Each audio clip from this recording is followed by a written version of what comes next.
From the darkest reaches of space to the deepest corners of your mind. Welcome to From the Void.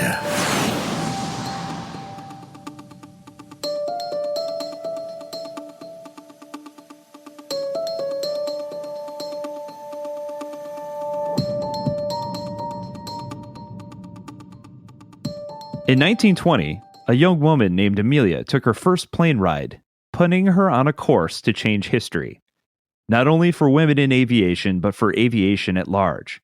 She would end up buying her own plane eventually, a Kinner Airster biplane on her 25th birthday, and by 1922 had already set the women's altitude record of 14,000 feet. She became the first woman to cross the Atlantic by plane, first as a passenger on June 17, 1928, and later as a pilot in 1932.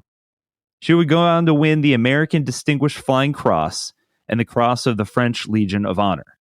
In 1929, she helped found the 99s, an organization still around today of female aviators. By 1935, she had been hired by Purdue University to serve as an aviation advisor and career counselor for women. She was a pioneer, a super celebrity, a record breaker, a best-selling author, and a role model to millions. Her life was truly astounding when considering just how dangerous aviation was in its early stages and just how few career options women had at the time. Sadly, her incredible life and career would be overshadowed to a large extent by what would become her final flight. This week, I speak with my guest, Chris Williamson, who is the podcast host of Vanished, as well as author of the book Rabbit Hole, The Vanishing of Amelia Earhart and Fred Noonan. We discuss the details of her final flight, as well as some of the many theories. Welcome to this week's mystery, The Vanishing of Amelia Earhart on From the Void.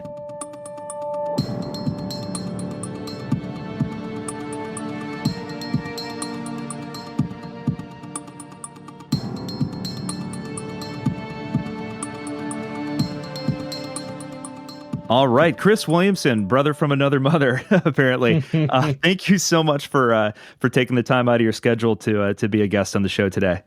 Absolutely, it's an honor. Thank you for having me. Absolutely. Now, you're a podcaster yourself and an author, and you've done a great deal of research into one of my favorite topics. I mean, it's right up there with was there a second gunman on the grassy knoll and all those different mysteries. Amelia Earhart is a huge one. That's one that is yet to be solved, and there's a lot of mystery behind it. So tell me a little bit. Well, first of all, tell folks what you do, and you host a wonderful podcast, and tell folks a little bit about your work.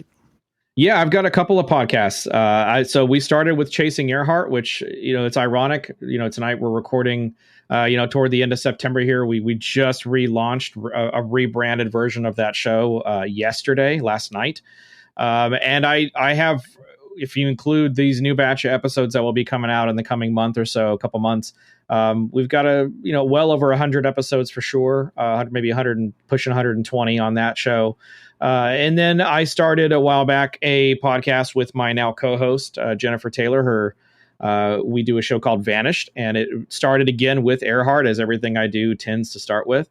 And we've been doing that for a while, and we've since covered, Jack the Ripper and John Wilkes Booth and D.B. Cooper. And we just kicked off season 3 of that show a couple of nights ago. And all this is really just coincidental in timing, but yeah, all that really just started happening again in the last couple of days. So this is really a fun timing to be on the show. Yeah, certainly a lot of interesting topics that a lot of folks that are probably listening are definitely interested in. So, what got you? Obviously, you kicked off both podcasts with Amelia Earhart. So, where did you first start to get interested in that whole history of Amelia Earhart?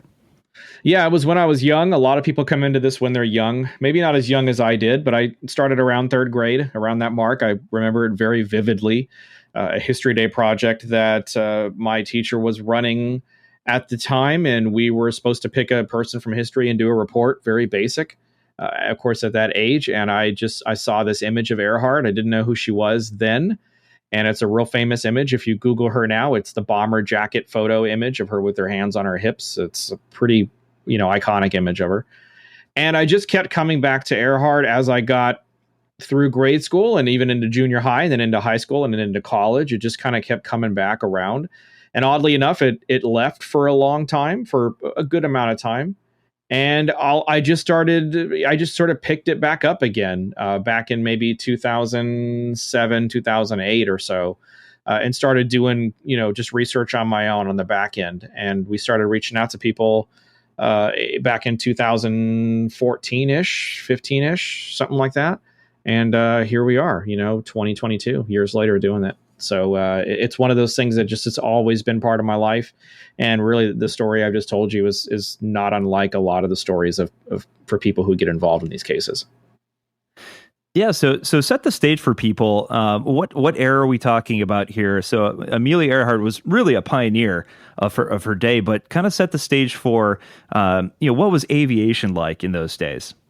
Yeah, it's I refer to it a lot in the season 1 of the show, and now we've turned that into a book recently, and I'll talk about that later. But yeah, it was the golden age of aviation. It was in the this is in the 20s and 30s. This wasn't long after the Wright brothers at Kitty Hawk. This was something that was sort of developing. It was in the developmental stages, in the infancy, if you will.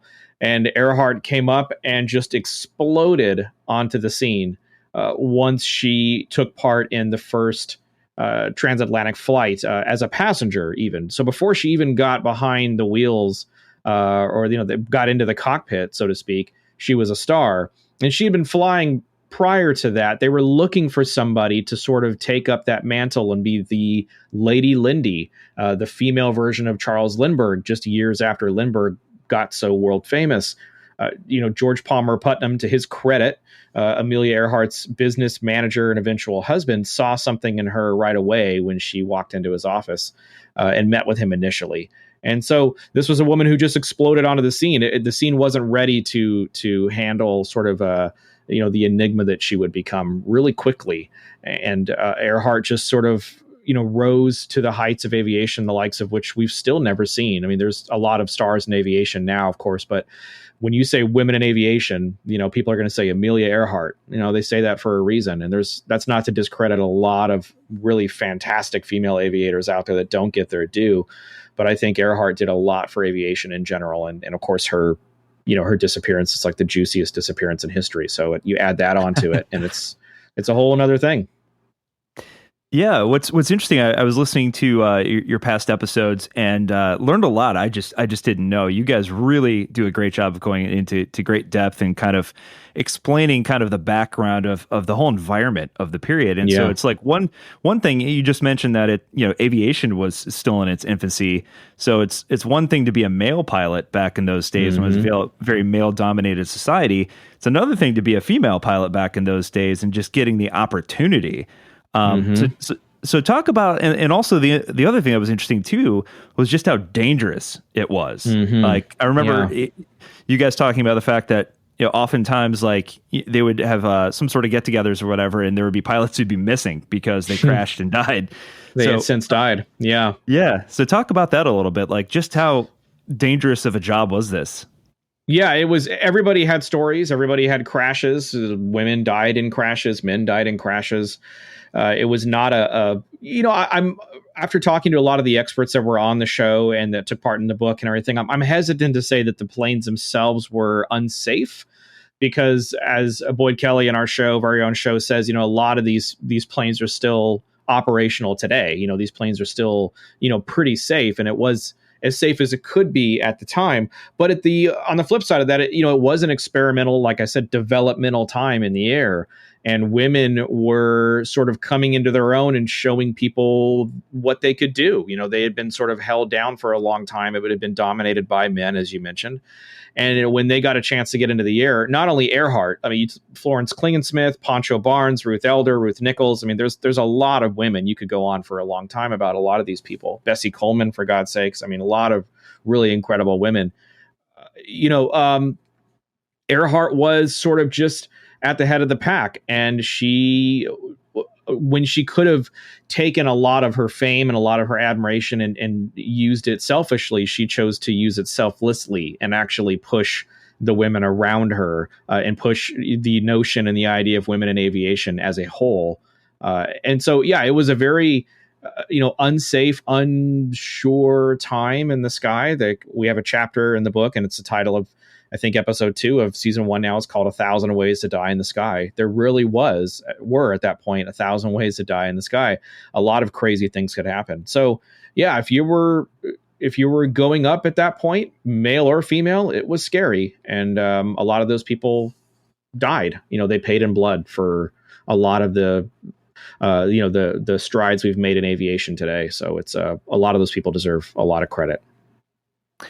Absolutely. And I know you guys talk a lot about just how Amelia Earhart wasn't necessarily the most talented pilot out of the bunch, but she seemed to be, for lack of a better way of putting it, the most marketable at that time. And yes, like you said, she was the Lindbergh, the female version, as it were.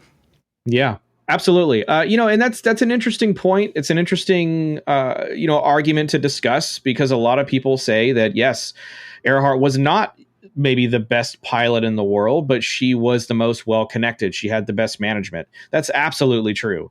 George Palmer Putnam was an amazing publisher and promoter, and he does not get the credit he's due. If there wasn't a George Palmer Putnam, there wouldn't be an Earhart, the likes of which we know her. And so, but on the flip side of that, Earhart's got to do the flying. She's got to be the face.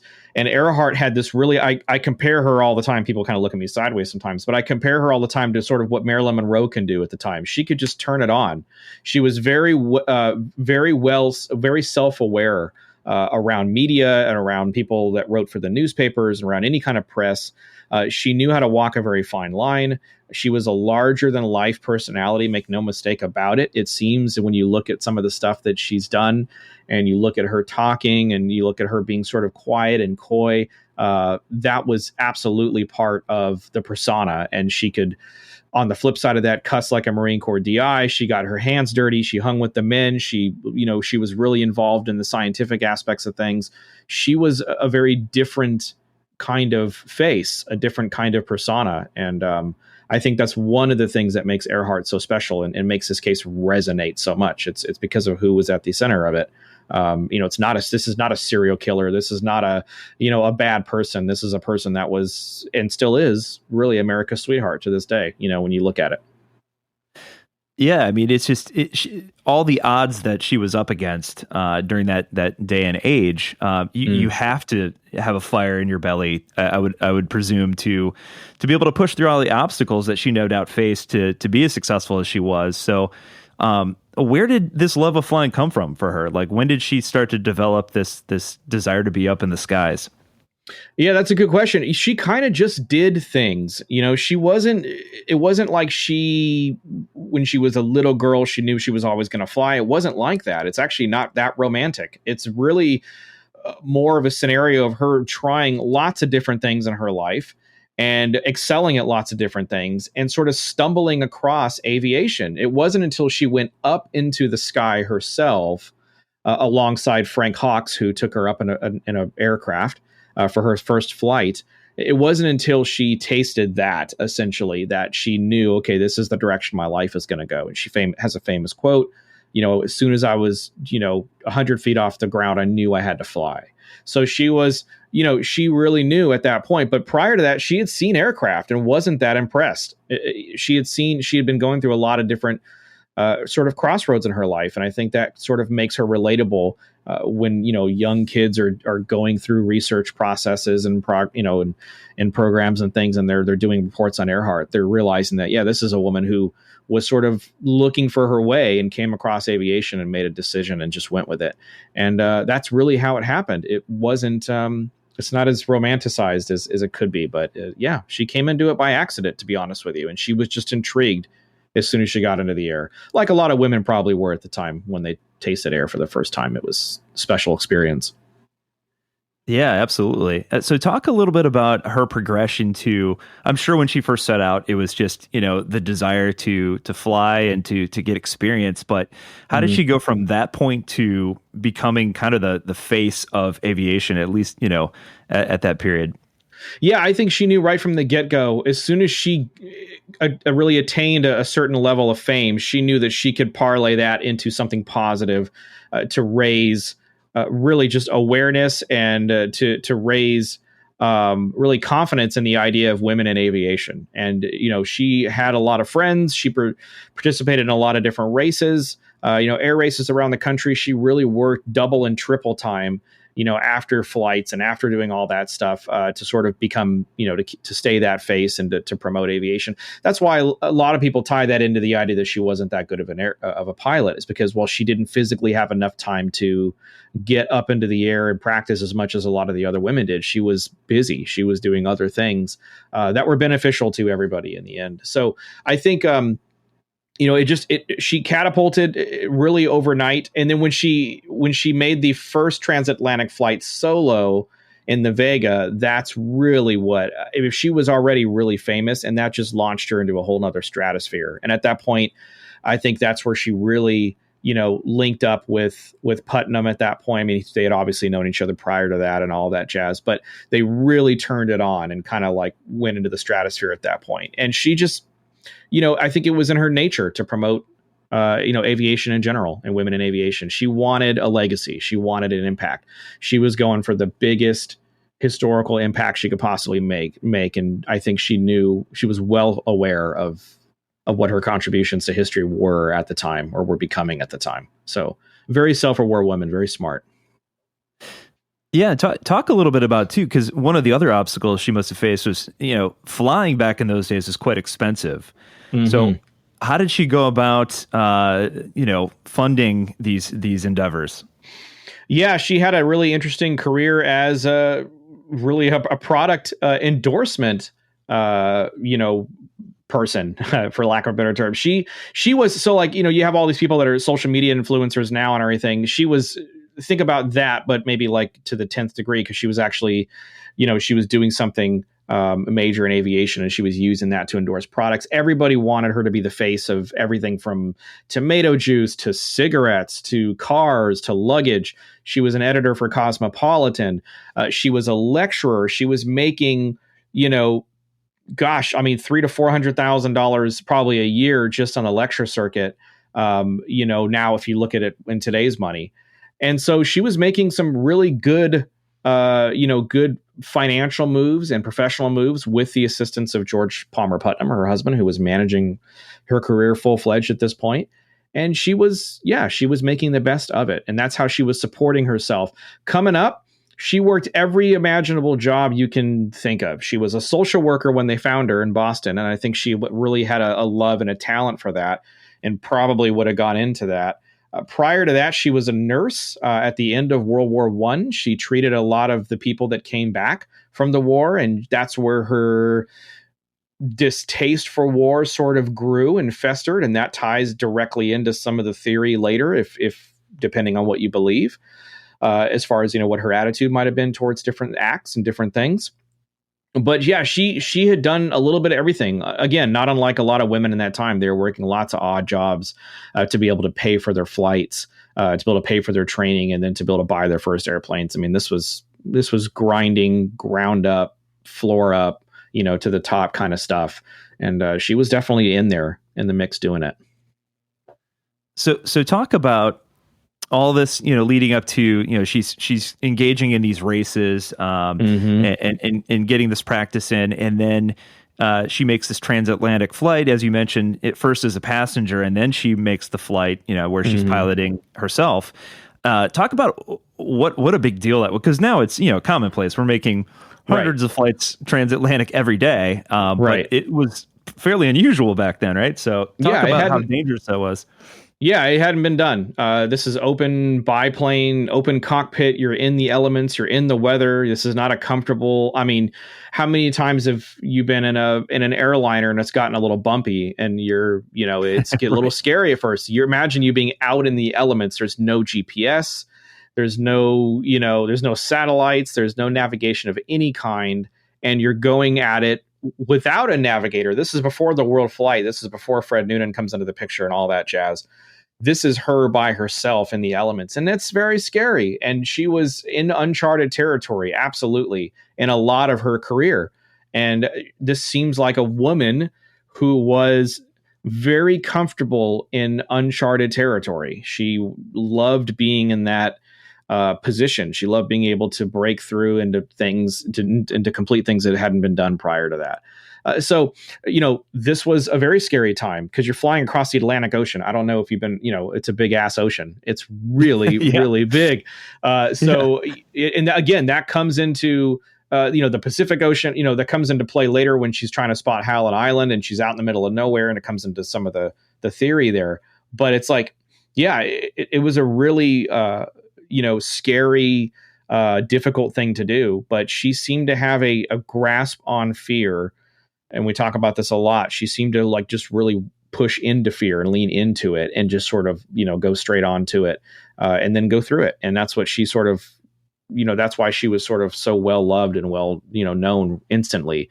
It was because of her attitude. It's because the way she, statements she made, just like really crazy, like mic drop statements back in the day about, when they would do these races with women, all these air derby races, especially the first one in 1929, right? She's given press and people are interviewing her, and she's talking to other people, and she's saying, look, all the men that are around, all these male pilots had this vision of this race being a disaster and us cracking up all over the country. So the only thing we can do is prove that their fears have been foolish. Like, she'll say really great, like amazing things in a time that women just didn't say those things. She had, really a lot of gusto, a lot of guts. I mean, she really, to put it, I'm going to date myself, but she gave no F's, as they say, as the kids say nowadays, right? She really didn't. Right. She would look people right in the eye and tell them to go get bent. It's like, I'm going to do how I'm going to do this, how I'm going to do this. And there's nothing you can do about it.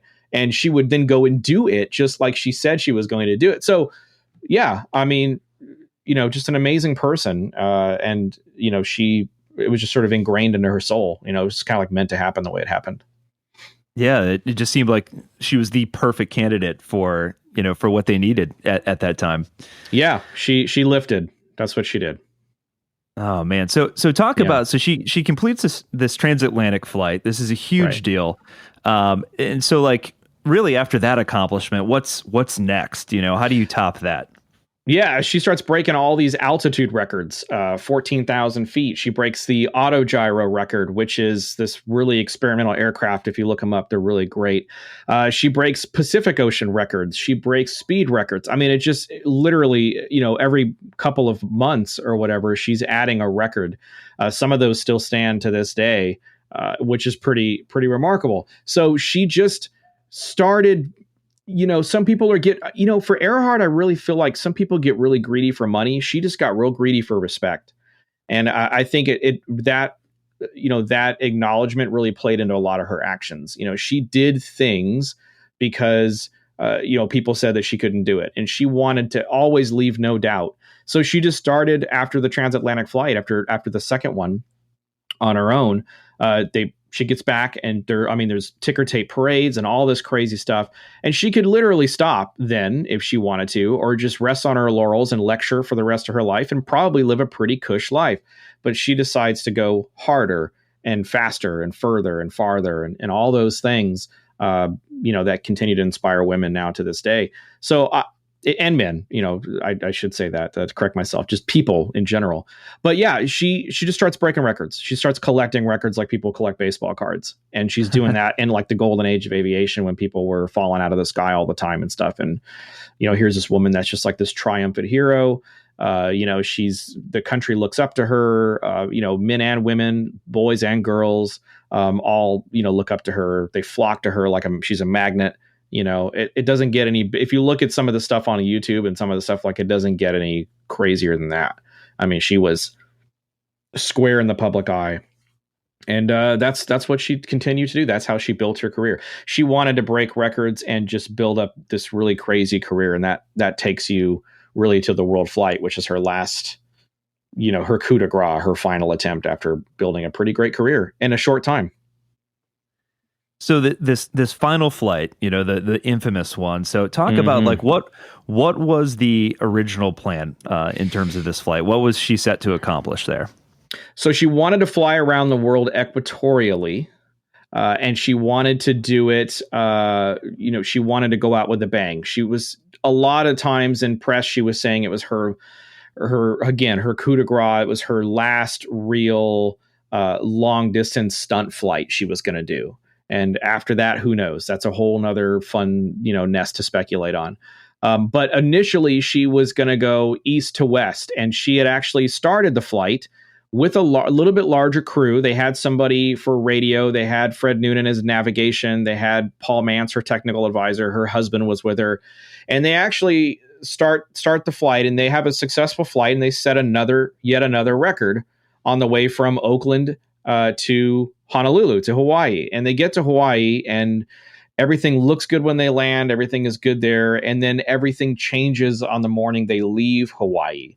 She does something called a ground loop, and which is basically she wrecks her aircraft on takeoff at Luke Field in Hawaii.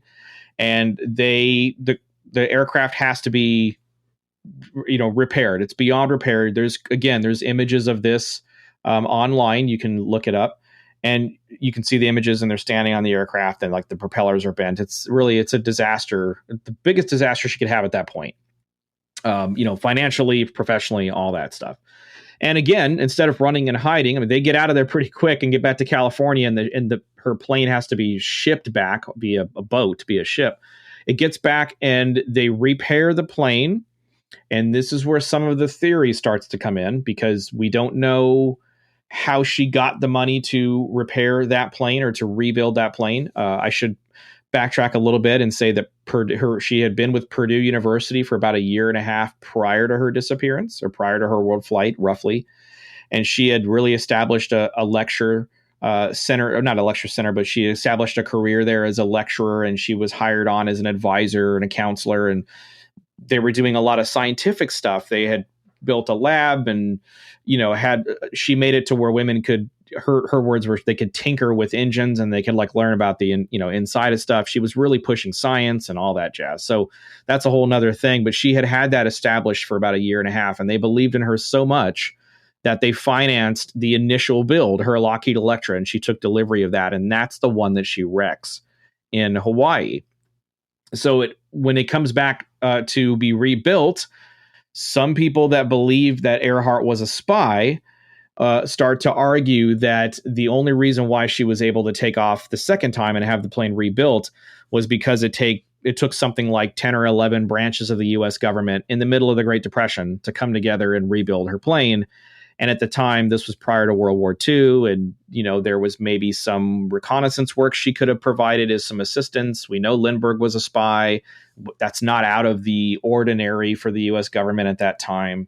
So a lot of that theory starts right there. But what we know for sure is that she did ground loop the plane, and they had to reverse course, which again maybe changed her life and changed Fred Noonan's life, because then that takes the most difficult part of that trip and it puts it on the end of the trip, as opposed to starting with that hop and getting that out of the way, and sort of not so much like sailing into history really easy. It's not a walk in the park, but it definitely takes the most difficult part of the trip out of the equation. So yeah, a lot of stuff happens in Hawaii. Everything changes. It goes from this really great publicity, stunt that she was well on her way to doing, to a disaster. And then it recovers, and then we can get to July 2nd. So it's a really interesting flight, all for all intents and purposes. Yeah. So talk about the next leg then. So she gets the plane repaired, and she's flying this next leg. So when do things start to go wrong?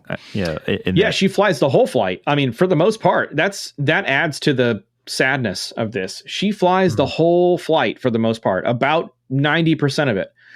So she takes off a few months later. So, it's later in the year. It pushes the whole trip forward. It changes winds. It changes, headwind dynamics and a lot of different things, because you're in different parts of the world at different times than you were originally supposed to be. It's very difficult. So they had to sort of scramble and replan. it's successful. Largely, the whole flight is uneventful for the most part. They go through, they check all these boxes off, and they get all the way to a little place called Lae, New Guinea. And they're at Lae, New Guinea, and it's at Lae that they decide to hold off a little longer. There's a telegram Amelia sends to George Putnam, her husband at the time, says, we're going to hold off a day, personnel unfitness. We don't know if maybe her and Noonan were getting into it or having an argument, or, there's rumor that Noonan drank. Maybe he was hungover. Earhart didn't like that. Definitely that ties all the way back to her childhood and her father. So, there's a lot there, but they get to Lae and they take off from Lae. There's video of the takeoff on YouTube. You can look at it, and there, it's a labored takeoff for sure, because they're on this runway that's not it's not the best suitable runway. It's decent, but it's not ideal. And they're sort of bouncing, and she kind of falls off this cliff, and they don't know if she's going to make it, and she's able to pull it back up into the air, and it's like a scene out of a movie kind of in a way. And they're off from Lae to basically to Howland Island, which if you Google Earth image Howland Island, it's a speck in the middle of the Pacific Ocean. It's a needle in the largest floating haystack in the world, basically. It's this tiny little island. And that's where everything, that morning of July 2nd, 1937, really that whole trip from Lae to Howland is where a lot of little things start to go wrong if you look at the United States government's official response to what happened. And then, of course, at that point, all hell breaks loose theory-wise. It goes every which way at that point. And this now becomes, one of the biggest mystery ever at that point. So, as you mentioned before, we're flying in the age well before, fancy navigation equipment, GPS, that sort of thing. And as you just said, she's already shooting for this very, very tiny island in the middle of the ocean. So this was already a difficult endeavor anyway. So what before we get into some of the theories, because I think those are fascinating, but talk about, what do we know for sure? Like, what are the facts as we have them in terms of the last moments before we lost contact? Well, that's a good question, and it's a difficult one to answer, because I will tell you some facts and people will agree with them and people will disagree with them. So it becomes difficult. We know that they never established two-way communication with their source ship, which is a little Coast Guard cutter called the Itasca. This ship was waiting off the shores of Howland Island to guide them in. So they were there in place to do one job, to guide Amelia in. When she got close enough, they would start receiving her signals, and they would guide her in. They would refuel her, give them some R&R, get them on their way to Hawaii, right, to finish the trip.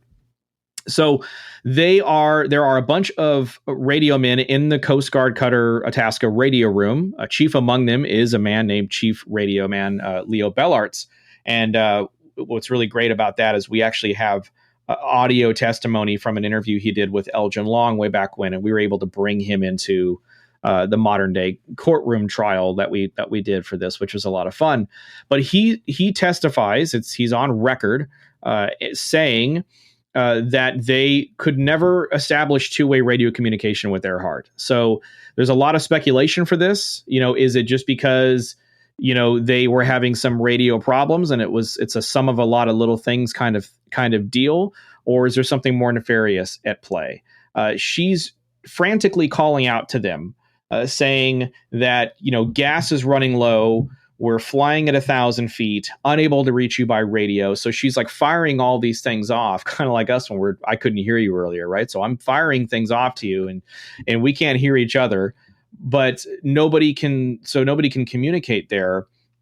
They're trying to get a bearing on her. They're trying to get her to, if they had Harry Manning on board, who was on board earlier in the flight and had to depart because of the ground loop and everything, they would have had the ability to do Morse code. We wouldn't be having this conversation right now, I don't think, because they would have been able to they would have had another way to get a bearing on them. But it just didn't work out. There was a lot of miscommunication or lack of radio equipment functionality, or whatever you want to call it, and they never were able to talk to each other. She's shouting out all this stuff, and she's getting more and more frantic as it apparently gets more and more desperate situation wise. She's saying we're about 200 miles out, we're about 100 miles out, and all these different things are happening. And her last word is the word wait.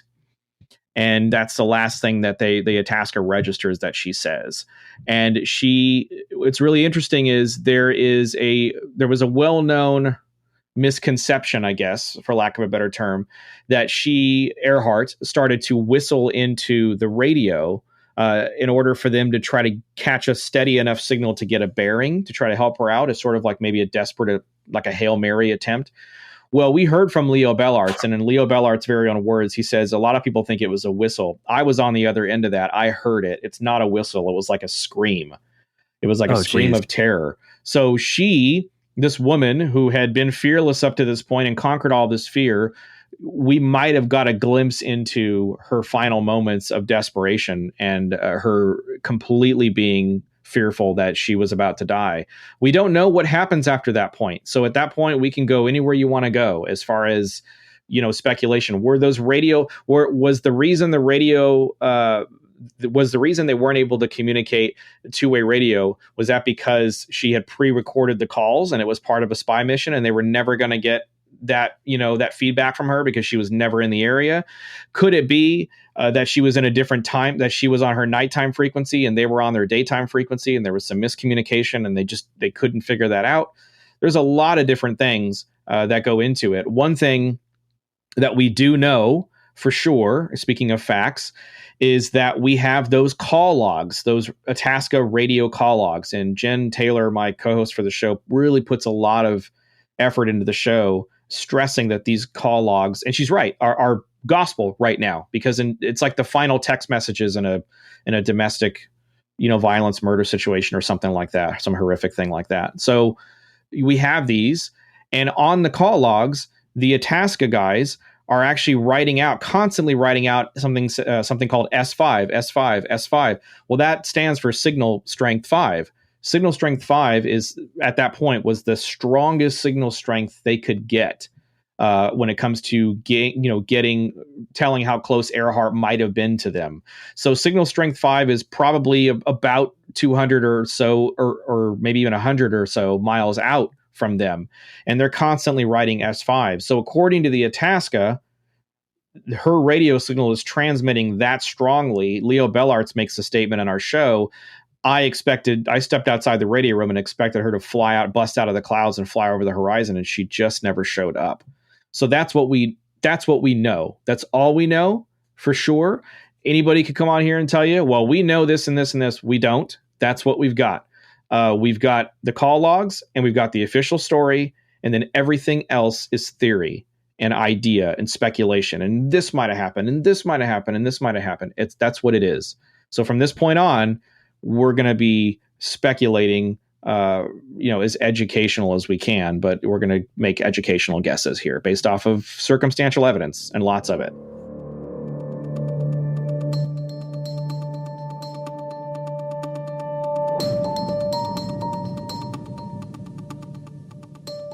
Thank you so much for listening to part 1 of this 2-part series on the disappearance of Amelia Earhart. We'll be back next week with the conclusion of this 2-part series. If you've enjoyed this or any of the episodes of From the Void, please consider leaving us a 5-star review on iTunes and sharing with a friend. Subscribe now so you don't miss a single new episode. And trust me, we've got a lot more in store for this season. For now, thanks again for listening to From the Void. I've been your host, John Williamson, and we'll see you next week.